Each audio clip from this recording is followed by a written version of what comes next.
Hey, how's it going? Karyn here with you. A lot of fisticuffs going on for UFC Vegas 24. So I thought we should do a version of who, how, and when.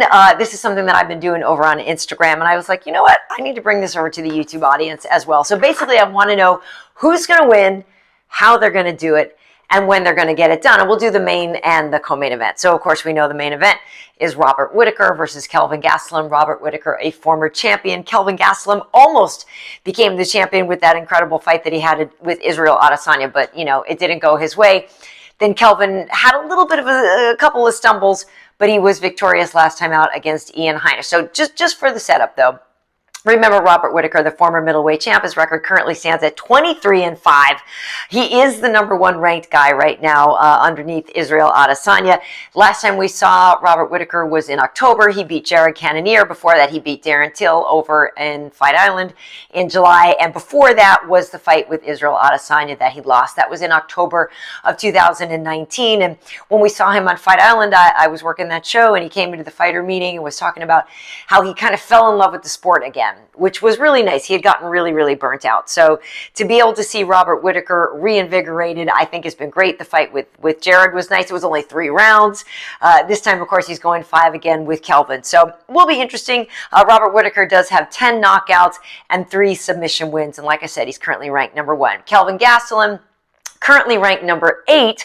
Like I said, he was almost the champion. Everybody talks about that one takedown. Why? But KG had an incredible fight with Israel, and definitely looking back to try to get back into the title picture. So his record currently at 17-6. He does have 7 knockouts and 4 submissions. So Kelvin, the last time we saw him, like I said, was against Ian Heinisch. That was just in February, but before then, KG had fought Jack Hermanson over in Fight Island. That was a real fast fight for him. Unfortunately, Jack's just great on the ground, and Kelvin got submitted pretty quickly. And before that, it was Darren Till. Didn't go his way, and the Israel Adesanya fight, that was really great. So obviously, he and Robert have a lot of common opponents. So I don't know if you want to do any MMA math there, but it'll be interesting to see what happens. People probably are saying that Robert Whittaker is a favorite. I don't have the numbers in front of me right now for the odds makers, but that would maybe make sense.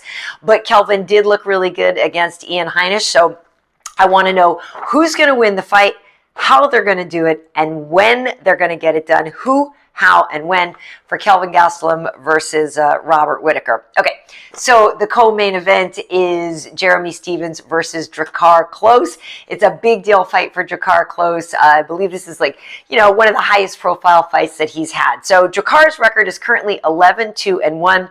4 knockouts, and he's coming in kind of hot, won 6 of his last 8 fights.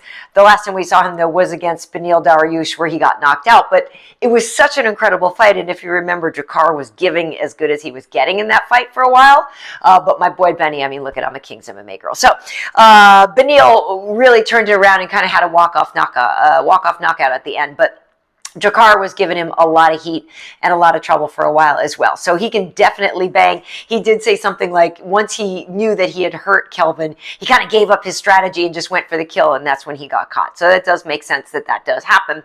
Jeremy Stephens' record currently 28-18 with 1 no contest. He's currently the #9 featherweight, but this fight is being contested at lightweight.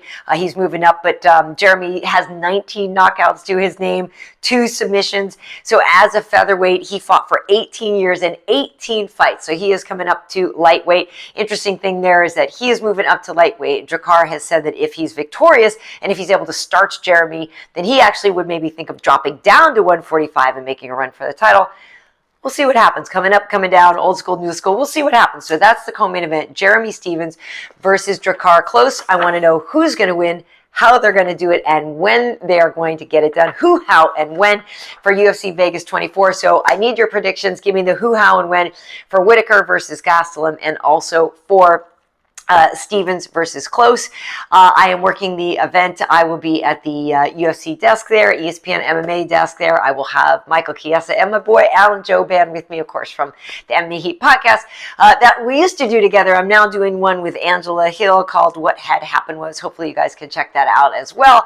But anyway, lots of good stuff on the way for UFC Vegas 24. So give me your who, hows, and whens, your predictions for the fisticuffs. I'll see you on fight night.